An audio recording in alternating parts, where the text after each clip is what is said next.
I'd buy and sell laptops, TVs to try and make a bit of an extra buck because from a young guy, I've always wanted to own my own business. And I thought by wheeling and dealing a few things on the side, it would give me the liquidity to be able to do so.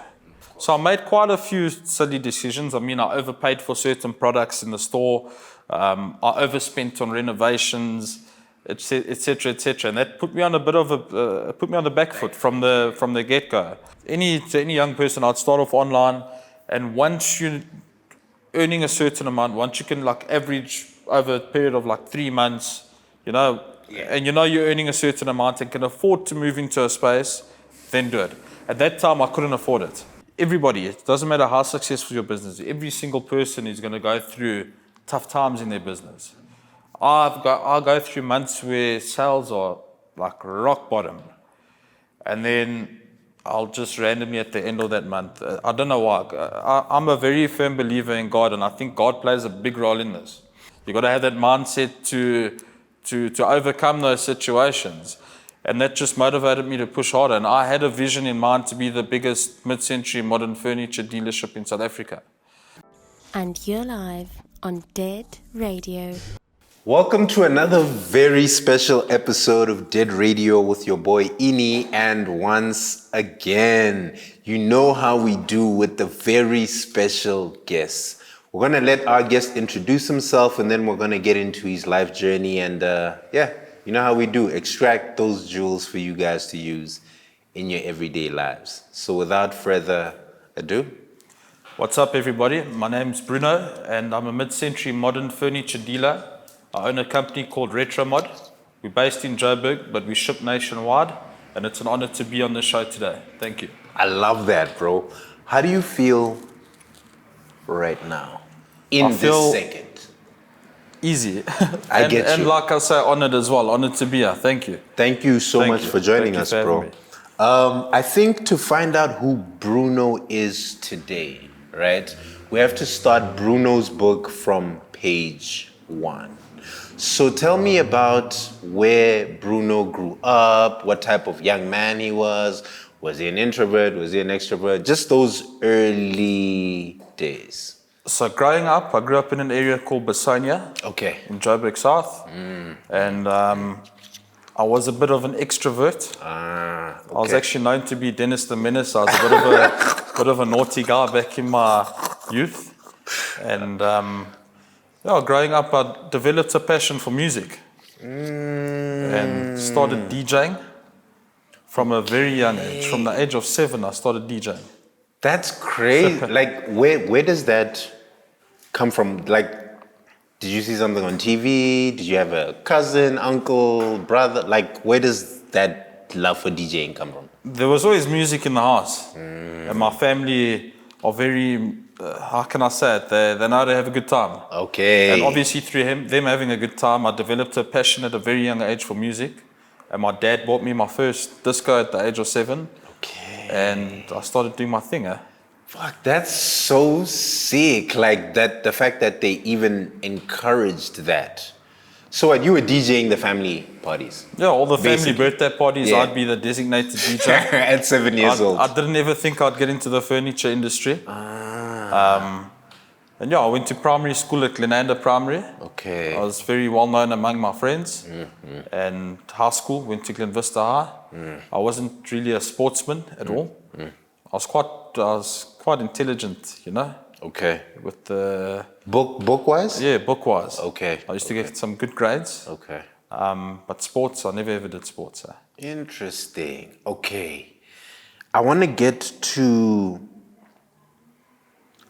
how you transition from young Bruno to that high school period, right? Those teen years. Does your love for music amplify? Like, do you get deeper into music? Do you still DJ? Do you find other passions? I actually still DJ. Yes, corporate events. I only do corporate events and weddings. Okay. I used to do clubs and that growing up, but now I've stuck to the corporate events and the weddings and that. I'm sure the money makes the money more is sense. good, but it's more of a passion, I get you. But my hunger to want to do well in life is what fuel my purpose, fuel my vision. Vision, yeah. and helped me put it into action. And that's what made me the person I am today. I get you. Yeah. The end of high school, what was your perspective on what career path you wanted to follow? So after high school, actually during my high school years, during the school holidays, weekends, my uncle owns a hardware store called CO.SPACE Plumbing Supplies in the West Rand. Okay. And I had a weekend and school holiday job.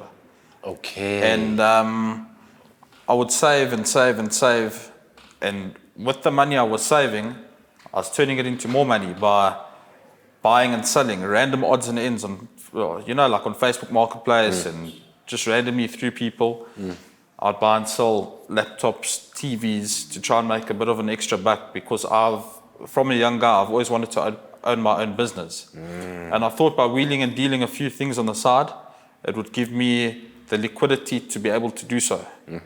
And I reached a certain point where I decided it's time, and I left my job, which I'm don't get me wrong, I'm very grateful to my previous employers. My uncle was very good to me, and he taught me a lot of what I know today.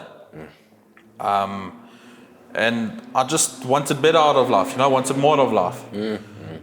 So I started off by just randomly buying and selling whatever I can. Okay.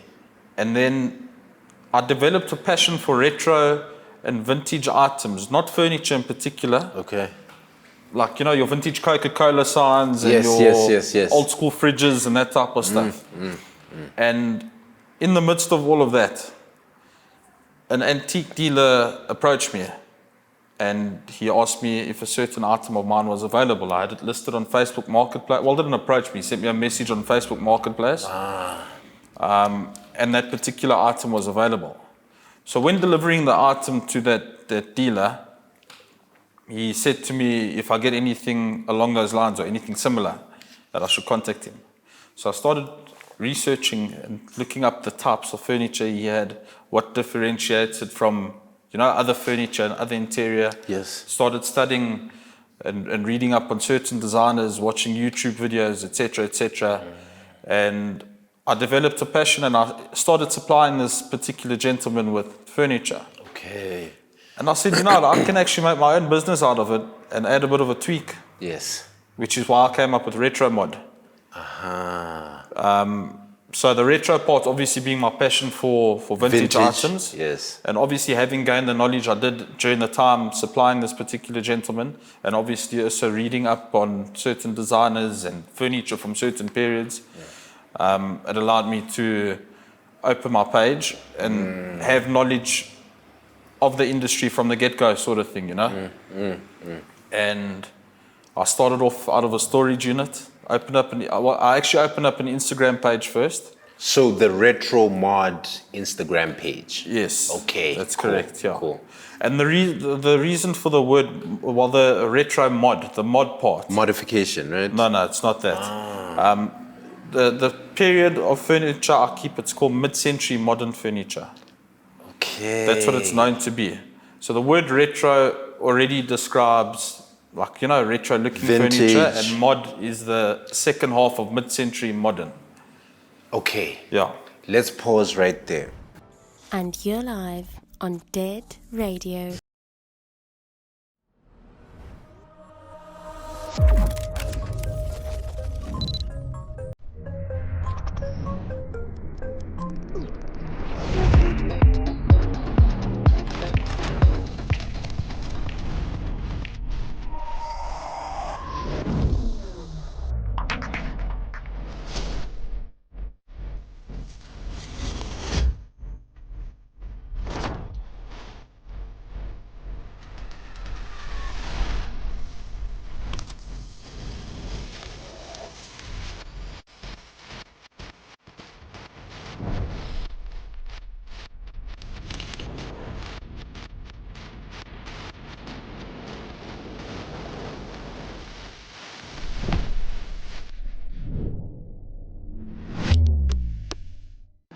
And you're live on Dead Radio.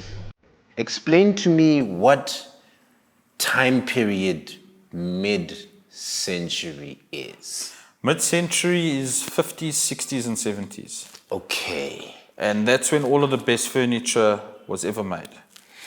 The most well-known designers come from that period. Okay. Charles and Ray Eames. I don't know, the people on the show won't really know who Charles and Ray Eames is, but if you take a look... Google him. Yeah, Google him. Google Charles and Ray Eames, Vasily Kandinsky. You know, all of there's such beautiful furniture from that time. And never mind just the beauty of the pieces. Something about mid-century modern furniture and interior is that it's sustainable. I mean... It's durable, like it lasts. No, sustainable meaning it benefits the economy. Well, not the economy. Let me put it, it's environmentally friendly. Let me put it that way. Okay, cool. And the reason it's environmentally friendly is because you don't have any manufacturing, you don't have any, your carbon footprint's less. Obviously, transporting from other countries and getting items here, it all takes a toll on the environment. So mid-century modern furniture is it's an environmentally friendly purchase, if you're buying mid-century.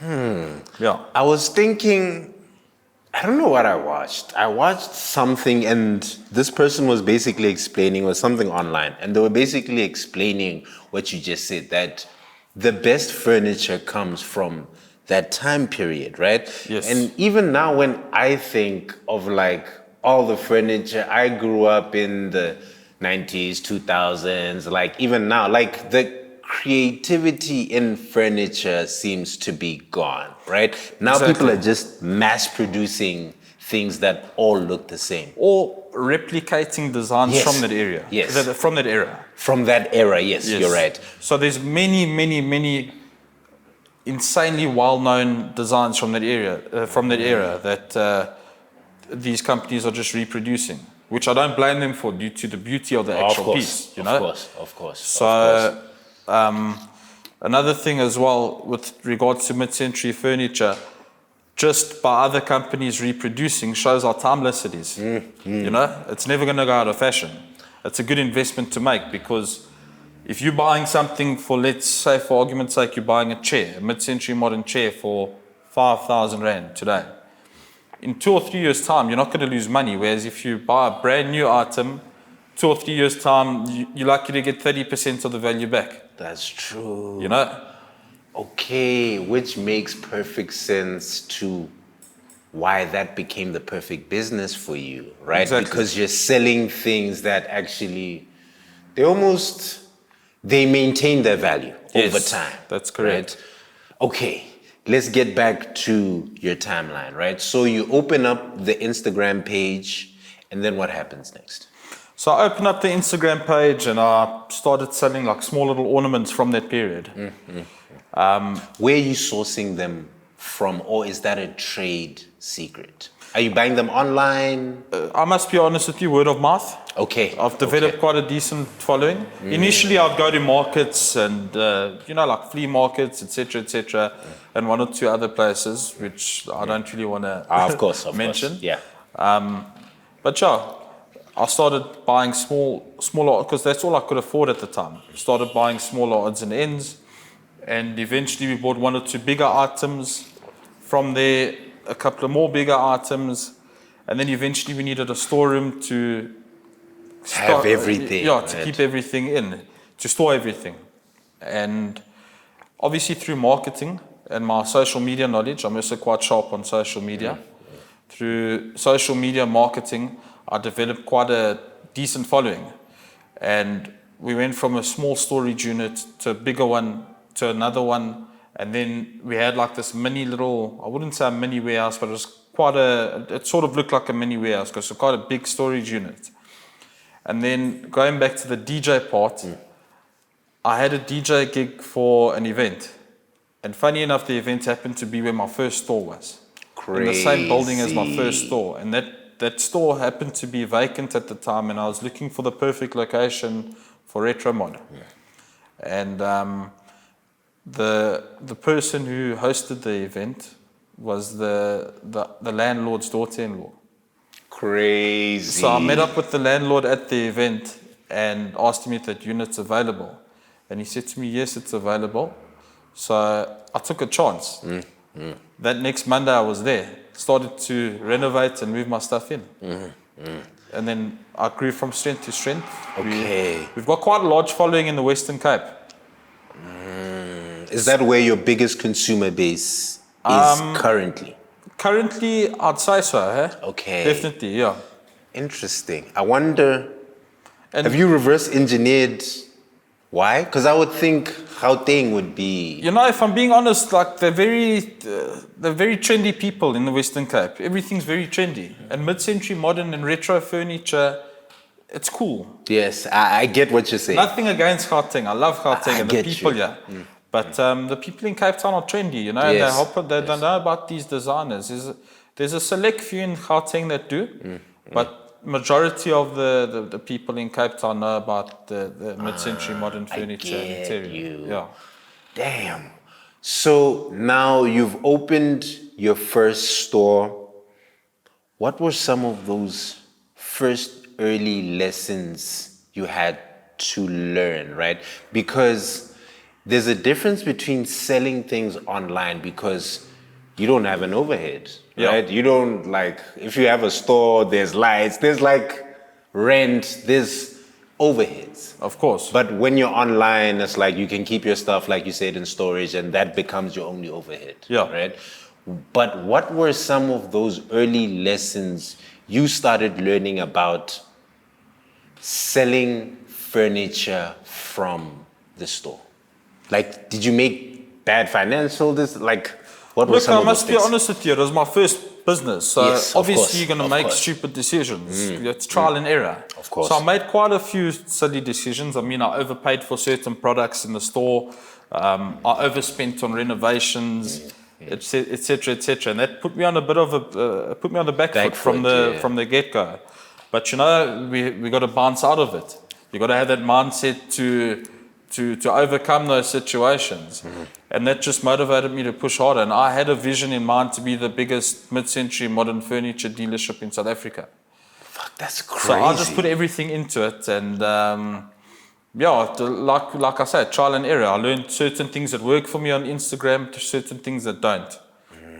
I spent a lot of money on marketing in the incorrect areas. So I burnt my fingers in that sense big time. So you've got to know your market. You've got to know where your clients are. But that's obviously, like I say, the whole trial and error part of it. By me making those mistakes and spending that money sort of guided me in the right direction as to where you need to go. Where I need to go. I hear that. Yeah. You starting a business that sells vintage classic furniture on Instagram.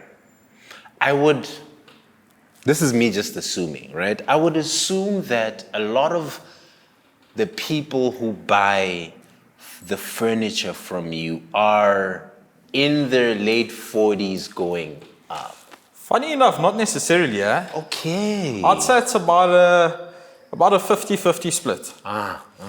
There's a lot of the people from our generation that are very much into vintage. They've obviously, that knowledge is, well, not obviously, I can't generalize, but their parents obviously knew about mid-century and taught them what it is. I get you. And showed them the value of mid-century and how the furniture retains its value. And never mind just furniture, your lights from the 50s, lights from the 60s, lights, ornaments, sculptures, art. It all retains value so well. So a lot of the younger generation have become aware of the vintage, of how vintage furniture carries its value. And also, how can I say it? It's a bit more affordable than buying brand new pieces from these designer places. You know? I get you. And obviously, being in your 20s, you don't really have all the money in the world to just go and splash on designer furniture from brand new retailers. True. So you save money by purchasing secondhand. But where we differ from your everyday secondhand store is that we make everything look brand new.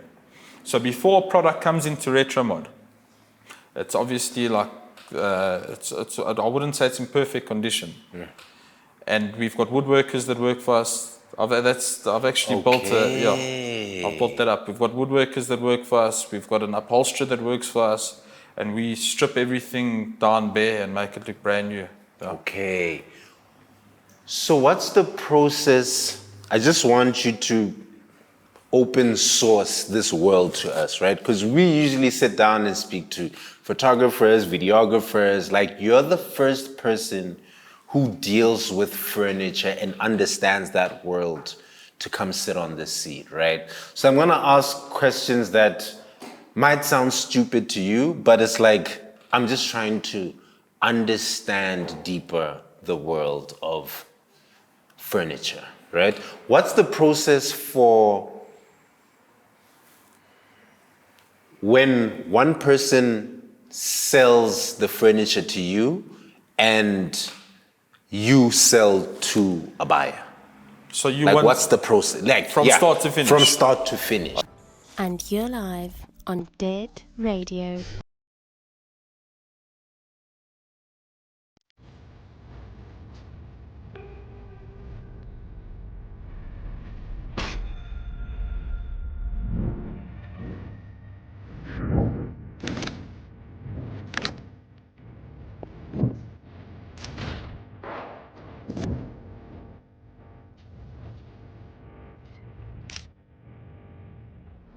And you're live on Dead Radio. So a person will approach me. They'll not approach me and come to the store. They'll send me a WhatsApp. They've got X, Y, and Z for sale. 90% of the time, I'm not interested. Reason being, I'm very Picky. specific with what we keep. We try and curate our selection. Taste. Yes. So the things that you have at Retromod are based on your taste. That's correct. I love that. Okay, continue. So I curate a selection according to my taste and according to what I think will sell to my clientele. And based on the photos that potential suppliers send through to me, I either say yes or no. If I want it, I buy it. I send my driver through to collect. He takes it straight to either my woodworker or my upholsterer, and we make it look brand new.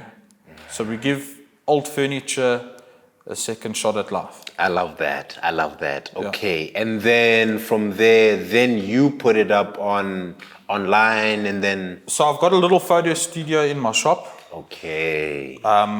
So once the job's completed at my woodworkers and my upholsterer, I get my driver to collect. He does his collections once a week, and every Friday I take photos.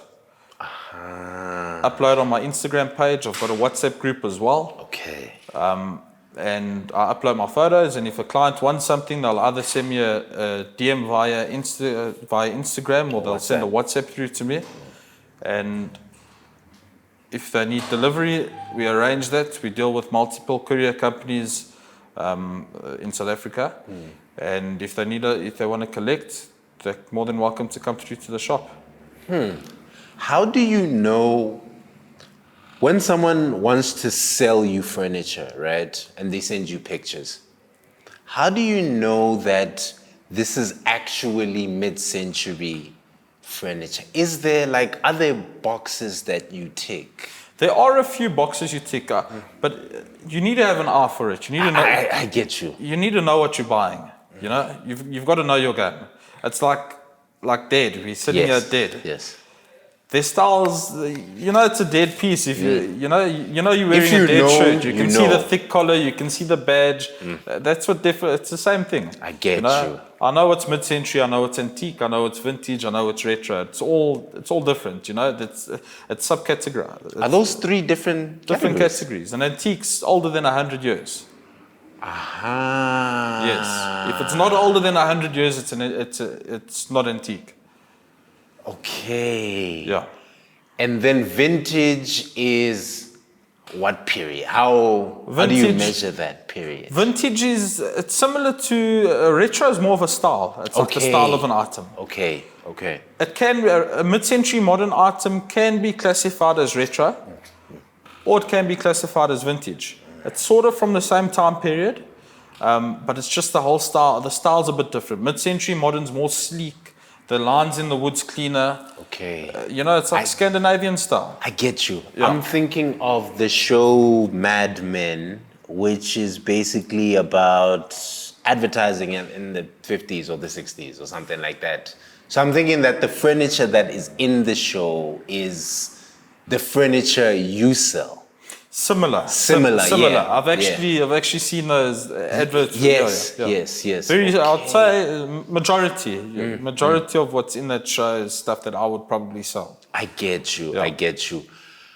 As a young person in this space, right? I'm assuming that your peers, your competitors are much older than you. I'd say majority of them are. I don't know all of them too well. Yeah, of course. But the ones that I do know are older than you. They are a bit older than me. How do they feel about a young person in this space? If I'm being completely honest with you, do they care?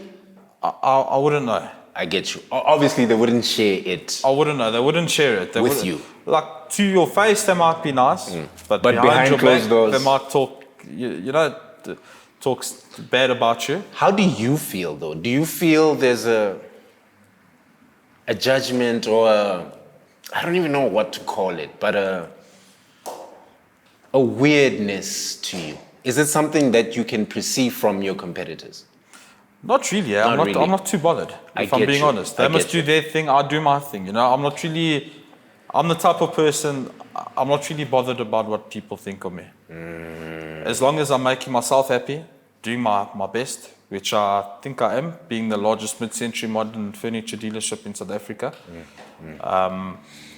And I'm not trying to have an ego. I'm not. No, I completely get you. Like I've worked very hard for it, and I think I can be proud of myself for building what I've built in 2.5 years. Bro, that's incredible. Certain competitors have been in the game for 10 plus years, and I've overtaken everybody in a matter of 2.5 years, which is, I think that's incredible. Quite an achievement, if I'm being honest. Yeah, that's incredible. Yeah. Which is why I asked you if they don't hate on you, because if I've been doing something for 10 years, 15 years, 20 years, and then this young boy just comes in and then now he has the largest, humans are humans, right? And social media plays a big role. And obviously, with me being younger, we grew up in the right age. We grew up in the technological age. Facts. So that plays a massive, massive, massive role. I'm not taking anything away from any of them. They obviously work very hard. They obviously know what they're doing. But from a social media perspective, I think the young guns... we win. Yeah, exactly. I hear you. Yeah. So you think that's the thing that gave you your competitive advantage in the field? I get you. I do think so, yes. I get you. There's certain tactics I use, which I'm not really going to share. Trade secrets, of course. Trade secrets. And that's what's put me ahead of the game. Yeah. Do you go to trade shows? Do you, like, when you started the business, right? Obviously, you said that you watched a lot of YouTube videos, just dug deep into studying the art, the furniture. I call the furniture art because it's valuable. It keeps its value, right? Yes. How do you stay afloat in terms of the industry? Like, do you go to trade shows? Do you not really travel? Not necessarily. I used to. I mean, in the beginning, I used to obviously to gain that knowledge and to gain exposure. But as of late, we've thankfully built up quite a large following, and we don't really need to do that. We market ourselves quite well, and a lot of people know about Retromod. So I don't really need to go to those trade shows to sort of expose my brand. I get you. It's already established. Exactly. Although it would probably benefit my brand in a way, but being, how can I say it, I don't have much staff. So I don't have the time on my hands to sit and go to trade shows. I've only got 2 staff members at the moment. I get you. I get you. So I really don't have the time to actually go to those shows and that. So I'm constantly at my shop. And I've got a few people on the road that look for stock for me as well. Okay. They send me photos. If I want it, I buy it. You know the story. If I don't want it, I don't buy it. I get you. I get you. How do you know the right price to pay for furniture? That's going back to my old shop. In the beginning, trial and error, paying too much for stock. You know? So if like now, I can see an item and I'll know I'm going to sell it for 3,000 Rand. I must pay a certain amount. I get you. And I obviously need to factor certain costs in mind as well, such as transport, restoration, etc., etc. And having said that, still need to make a profit. Of course. I know what's the right price to pay. But in the beginning, I didn't. And I'm sure you got scammed. A few times, yes. So it is sort of trial and error. But now I've You sort get of got the eye. Yeah, I know what I'm going to sell the item for, so I know what I should be paying. I get you. And if a seller wants too much, I'll offer them a certain amount, and if they're unable to accept my offer, on Keep to the it next moving. item. Yeah, I get you. It, I get you. That's how we do it. Do you have plans of expanding Retromod outside of South Africa, moving further into Southern Africa? Is that something I wouldn't necessarily say out of South Africa. However, I do wish to open up a store in Cape Town, which I'm currently planning that actually. Okay. Yeah. That's in the books right now. It's in the pipeline. In Okay. the pipeline, it's about 80% confirmed. So we'll see how that goes. Okay. There's just one or two hurdles I've got to overcome before You have Before I actually another get store, yeah. But yeah, Okay. That's the plan of action. That's the plan right now. I wouldn't really say the long-term plan. It's more like the mid-term plan, more like something I'd probably do in the next couple of months or a year. Okay. Long-term plan, look, I did mention the environmentally friendly part and the sustainable part, but in order to turn the company into a mammoth company, I'd have to start manufacturing eventually. Yes, which is what I want to tap Eventually, into. I'd like to start manufacturing. But then, once you start manufacturing, that furniture is no longer mid-century, right? Or how do you? It's how no are you longer thinking mid-century, about but the name of my company is very versatile. Retromod. So modern. It can be modern. I get you. So retro-inspired modern furniture. You know, I wouldn't make replicas of vintage furniture or mid-century furniture. I wouldn't copy people's designs. I'd come up with my own designs and add a bit of a retro feel to it. You know, brand new stuff, but with a bit of a retro feel. I get you. Talk to me about your real passion, the DJing, the music, like Bruno today. Like, are you still someone who is super in love with DJing, listening to music? Just talk to me about that other side of your world. Look, I love my music. Don't get me wrong. And I love DJing. I've got a passion for it. I make people dance, make them happy. I like making people happy, you know? And it's a passion that'll never fade. The only thing that's coming between me and that passion is time. Time, of course, of course. Obviously, with Retromod constantly expanding, I'm having less and less time to focus on my DJing, you know? So that's where it becomes a bit tough. I still play like once a month, but when I'm in my car, when I'm in my bed, when I'm doing work, I think if I'm awake for 18 of the 24 hours in a day, 15 of those hours consist of music. I love that. That's how passionate I am. I get that. Yeah. So if you had more time, then you would be able to obviously DJ. No, I definitely carry on. I not get for you. the monetary perspective. Yeah, it sounds like it's not about the money. No, for that's that. that's where like Retromod's my bread and butter. The DJing's my passion. Although, like I say, you do make a bit of money off of it, but that's not the reason why I DJ. Yeah, I hear that.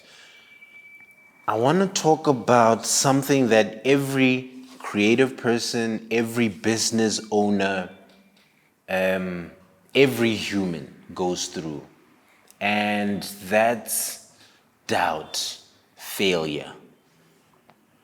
How do you, as a business owner, pull pull yourself out of a mental space where maybe it's happened before, maybe it's happening now, maybe it'll happen in the future, where the business is not doing well, or mentally you're like, I don't know about this business or my next move? How do you pull yourself out of those moments of self-doubt? In my mind, you've only got one option. If you're despondent and you stop pushing, you're going to close down, you're going to close your doors. There's only one option, and that's to push through the hard times. You've got to have that mindset. You've got to, everybody, it doesn't matter how successful your business is, every single person is going to go through tough times in their business. I'll go through months where sales are like rock bottom. And then I'll just randomly at the end of that month, I don't know why, I'm a very firm believer in God, and I think God plays a big role in this. At the end of the month, when you need that money for your debit orders, you'll have like a 50, 60, 100,000 rand sale. And then the next day you'll have another sale like that. And then it'll all just come at the end of the month. It's crazy. I hear you. Things come together. Yeah, it's crazy. And it's just through persistence and pushing, You've just got to persist. I hear you. And I'm a very positive-minded person. I don't let things like that get to me. It actually motivates me to want to work harder. I love that. Yeah. So you're an optimist. Yeah. I love that. There's going to be a young person who's watching this and it's like, I had no idea that I could open a furniture business. Like, it'll be a light bulb coming on in their head listening to your story, right? Now, I love to tap into practical advice, right? Now, let's say Bruno was 18 years old in 2025 or 17 years old in 2025, had no prior business experience at all, but is watching this episode and is like, I think I can also start my own version of Retromod. Maybe not selling mid-century furniture, but selling furniture or decor, right? How would you practically build Retromod today? What are the steps you would take? Would you do the exact same thing you did? I probably would, but I would have approached it differently in the beginning. I wouldn't have jumped into opening up a shop so quickly, because you mentioned earlier the overheads. Yes. So that was a bit of an issue in the beginning. Obviously, with it being a new business, your turnover isn't where it should be. You're still trying to build a clientele, etc., etc. Of course. So I'd start off online. To any young person, I'd start off online, and once you're earning a certain amount, once you can like average over a period of like 3 months, and you're earning a certain amount and can afford to move into a space, then do it. At that time, I couldn't afford it. You took the leap of faith. It put me on the back foot, but like I said to you earlier, that's what helped me, that's what pushed me through. So I'd keep your overheads as low as possible, because overheads are a killer at the end of the day. I wouldn't, one thing to any young person, don't finance a car. That's one thing you don't do. You don't finance a car. Try and stop trying to impress people, just splashing money for the sake of it. And just put in the work, put in the hours. Put in the time to do what you need to do. Instead of socializing on the weekends and that, just work. Put your head down, focus and work. It's the best time of your life to build your foundation, So that's basically the advice I'd give. I get you. Keep your overheads at zero if you can and start online. Yeah, that's what I would do. And then, like I say, once you sort of know what you're earning, then you take the leap and you open up a shop or you do something to that effect. I get you. Yeah. I think one of the most important things you said was that you did research. Like, you started finding out about the designers from that time period. Yes. Like, That's super important. You need to know your stuff. You can't, how can I say it? I can't walk into a vehicle spare shop and just randomly walk in there and start trying to sell vehicle spares, because I don't know if the first thing about it, you know? You need to do your research. And it takes time. I hear that. Yeah. Damn, this has been super enlightening.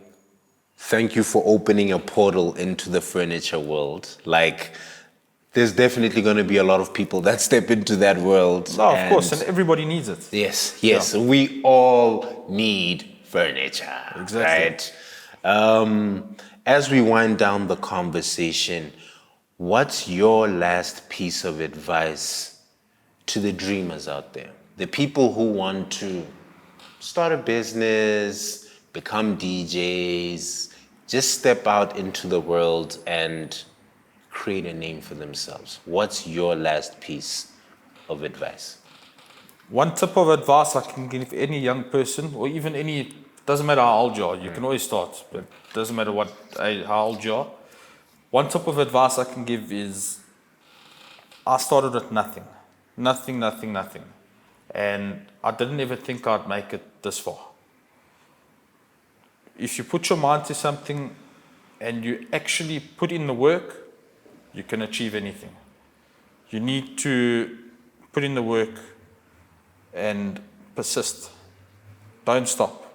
You'll have your quiet months. I've had months where I've missed debit orders, I've fallen behind, and you just push through the pain. That's one tip of advice I can give you. You just got to push through everything. Yeah. Keep it going. Keep it going. Keep grinding.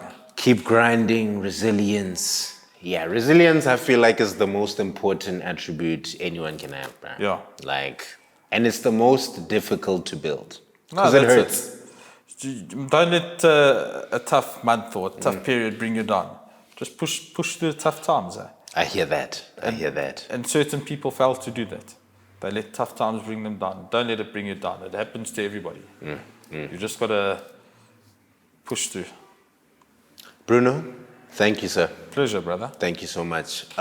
Please don't forget to like, comment, subscribe, and we'll be back with another episode of Dead Radio from your boy, Ini. And you're live on Dead Radio.